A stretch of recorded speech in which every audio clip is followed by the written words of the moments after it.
মেসিকাণ্ডে দীর্ঘ জল্পনার অবসান ঘটিয়ে অবশেষে বিধাননগর দক্ষিণ থানায় হাজিরা দিলেন রাজ্যের প্রাক্তন ক্রীড়ামন্ত্রী অরূপ বিশ্বাস। বৃহস্পতিবার সকাল ৯টা ৫৫ তিনি থানায় পৌঁছান এবং তদন্তকারীদের মুখোমুখি হন। এর আগে ৩বার নোটিশ পাঠানো হলেও নানান কারণে তিনি হাজিরা দেননি।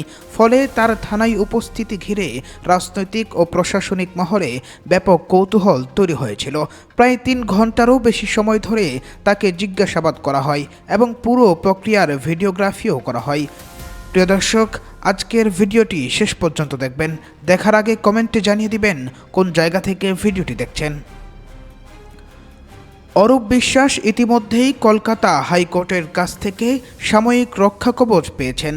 আদালত স্পষ্ট জানিয়ে দিয়েছে, আগামী ২ জুলাই পর্যন্ত তার বিরুদ্ধে কোনো কঠোর পদক্ষেপ নিতে পারবে না পুলিশ প্রশাসন। তবে সেই সুরক্ষার বিনিময়ে আদালত কয়েকটি শর্ত আরোপ করেছে। আদালতের নির্দেশ অনুযায়ী তদন্তে সহযোগিতা করতে হবে এবং পুলিশ নোটিশ পাঠালে তাকে হাজিরা দিতে হবে। পাশাপাশি নিজের পাসপোর্ট জমা রাখা ও আদালতের অনুমতি ছাড়া কোথাও না যাওয়ার নির্দেশও দেওয়া হয়েছে, যা মামলার গুরুত্ব আরও স্পষ্ট করে তুলেছে। অন্যদিকে এই রক্ষা কবচকে চ্যালেঞ্জ করে ইতিমধ্যে হাইকোর্টের ডিভিশন বেঞ্চের দ্বারস্থ হয়েছেন অনুষ্ঠানের উদ্যোক্তা শতদ্রু দত্ত। তার দাবি, মেসির কলকাতা সফরকে ঘিরে যে বিশৃঙ্খলা তৈরি হয়েছিল তার অন্যতম কারণ ছিলেন অরূপ বিশ্বাস। শতদ্রুর আইনজীবী আদালতের দৃষ্টি আকর্ষণ করেছেন এবং খুব শীঘ্রই এই মামলার শুনানি হওয়ার সম্ভাবনা রয়েছে। ফলে আইনি লড়াই এখন আরও গুরুত্বপূর্ণ পর্যায়ে পৌঁছেছে এবং আগামী শুনানি এই মামলার গতিপথ নির্ধারণে গুরুত্বপূর্ণ ভূমিকা পালন করতে পারে। গত ১৩ই ডিসেম্বর কলকাতায় বিশ্ব ফুটবলের মহাতারকা লিওনেল মেসির আগমন ঘিরে ব্যাপক উৎসাহ তৈরি হয়েছিল, কিন্তু সেই অনুষ্ঠান ঘিরেই শুরু হয় নানান বিতর্ক। অভিযোগ ওঠে, মেসিকে ঘিরে অতিরিক্ত ভিড় ও ভিআইপি হস্তক্ষেপের কারণে পরিস্থিতি নিয়ন্ত্রণের বাইরে চলে যায়। সমালোচকদের দাবি, অরূপ বিশ্বাস ও তার ঘনিষ্ঠদের আচরণের ফলে মেসিকে নির্ধারিত সময়ের আগেই মাঠ ছাড়তে হয়েছিল। সেই ঘটনার জেরে জনমতের চাপে ক্রীড়ামন্ত্রীর পদ থেকেও সরে দাঁড়াতে হয়েছিল অরূপকে। সবচেয়ে গুরুতর অভিযোগ এসেছে টিকিট বণ্টন ও বিক্রিকে কেন্দ্র করে। শতদ্রু দত্ত দাবি করেছেন, মোট ৭০,০০০ টিকিটের মধ্যে প্রায় ২২,০০০ টিকিট অরূপ বিশ্বাসের নিয়ন্ত্রণে ছিল এবং সেই টিকিটের একটি অংশ অবৈধভাবে বিক্রি করা হয়েছিল। যদিও এই অভিযোগের বিষয়ে অরূপ বিশ্বাস এখনও প্রকাশ্যে বিস্তারিত প্রতিক্রিয়া দেননি, তবে তদন্তকারীরা এই সমস্ত অভিযোগ নিয়েই তাকে জিজ্ঞাসাবাদ করেছেন বলে জানা গেছে। ফলে মেসিকাণ্ডের তদন্ত এখন নতুন মোড়ে পৌঁছেছে এবং ভবিষ্যতে আরও গুরুত্বপূর্ণ তথ্য সামনে আসতে পারে বলে মনে করছেন সংশ্লিষ্ট মহল। অন্যদিকে তৃণমূল কংগ্রেসের কোষাধ্যক্ষ অরূপ বিশ্বাসের সাম্প্রতিক চিঠি পশ্চিমবঙ্গের রাজনৈতিক অঙ্গনে নতুন করে আলোড়ন সৃষ্টি করেছে। এই চিঠিতে তিনি এইচডিএফসি ব্যাংকের সেন্ট্রাল প্লাজা শাখার কাছে দলের ব্যাংক অ্যাকাউন্টে সব ধরনের লেনদেন সাময়িকভাবে বন্ধ রাখার আবেদন জানিয়েছেন। তার দাবি, দলের অভ্যন্তরে বর্তমানে যে অস্থিরতা ও নেতৃত্ব সংক্রান্ত দ্বন্দ্ব চলছে তাতে আর্থিক লেনদেনের নিরাপত্তা নিয়ে গুরুতর প্রশ্ন তৈরি হয়েছে।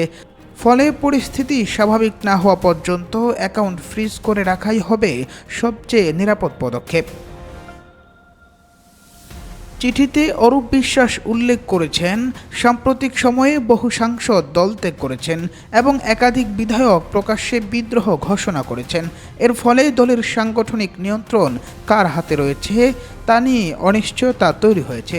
স্বাভাবিকভাবেই প্রশ্ন উঠছে, এই অবস্থায় দলের ব্যাংক অ্যাকাউন্ট পরিচালনার বৈধ অধিকার কার থাকবে? রাজনৈতিক টানাপোড়েনের পাশাপাশি আর্থিক সিদ্ধান্ত গ্রহণের ক্ষেত্রেও যে সংকট তৈরি হয়েছে তার চিঠি সেই বাস্তবতাকেই সামনে এনে দিয়েছে। সবচেয়ে তাৎপর্যপূর্ণ বিষয় হল, অরূপ বিশ্বাস তার স্বাক্ষর করা ব্যাংক চেকগুলোর সম্ভাব্য অপব্যবহারের আশঙ্কার কথাও প্রকাশ করেছেন। একজন কোষাধ্যক্ষের কাছ থেকে এমন সতর্কবার্তা আসা নিঃসন্দেহে অত্যন্ত গুরুত্বপূর্ণ। তার বক্তব্য অনুযায়ী, বর্তমান পরিস্থিতিতে কোনো পক্ষ যদি আর্থিক নথি বা চেক ব্যবহার করে বিতর্কিত লেনদেন সম্পূর্ণ করে, তাহলে তা ভবিষ্যৎ ভবিষ্যতে আরও বড় আইনি ও রাজনৈতিক জটিলতার জন্ম দিতে পারে, তাই তিনি আগাম সতর্কতামূলক ব্যবস্থা গ্রহণের পক্ষে মত দিয়েছেন। রাজনৈতিক মহলের একাংশ মনে করছে এই ঘটনা কালীঘাটের নেতৃত্বের জন্য নতুন অস্বস্তির কারণ হয়ে দাঁড়াতে পারে।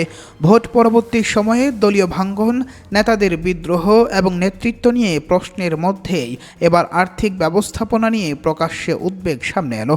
কয়েকশো কোটি টাকার দলীয় তহবিলের নিরাপত্তা নিয়ে আলোচনা শুরু হওয়ায় বিষয়টি শুধু রাজনৈতিক নয়, সাংগঠনিকভাবেও গুরুত্বপূর্ণ হয়ে উঠেছে।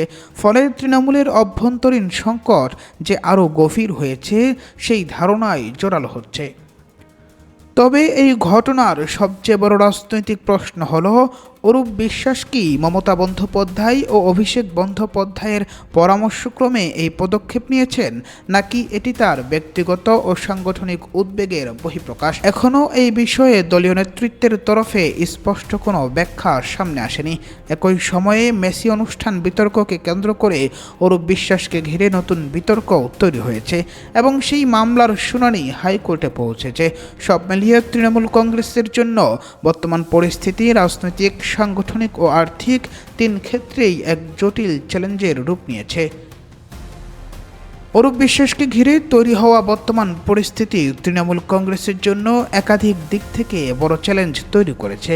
একদিকে মেসি কাণ্ডের তদন্ত, আদালতের নজরদারি এবং রাজনৈতিক চাপ, অন্যদিকে দলের কোষাধ্যক্ষ হিসাবে তার ওই ব্যাংক অ্যাকাউন্ট ফ্রিজ করার আবেদন। এই দুই ঘটনা একসঙ্গে সামনে আসায় দলীয় অভ্যন্তরীণ অস্থিরতার চিত্র আরও স্পষ্ট হয়েছে। এতদিন যে বিষয়গুলো দলের ভেতরের আলোচনা পর্যন্ত সীমাবদ্ধ ছিল, এখন তা প্রকাশ্যে চলে আসায় রাজনৈতিক মহলে নতুন করে জল্পনা শুরু হয়েছে। এখন সবচেয়ে বড় প্রশ্ন, তৃণমূল কংগ্রেসের শীর্ষ নেতৃত্ব এই সংকটকে কিভাবে মোকাবেলা করবে। কারণ একটি রাজনৈতিক দলের শক্তি শুধু ভোটের ফলাফল নয়, বরং তার সাংগঠনিক ঐক্য, আর্থিক স্বচ্ছতা এবং নেতৃত্বের প্রতি আস্থার উপর নির্ভর করে। অরূপ বিশ্বাসের ঘটনা সেই তিনটি জায়গাতেই প্রশ্ন তুলেছে। আগামী দিনে তদন্তের অগ্রগতি, আদালতের সিদ্ধান্ত এবং দলের অভ্যন্তরীণ সমঝোতার উপরই নির্ভর করবে তৃণমূলের পরবর্তী রাজনৈতিক পথ চলা।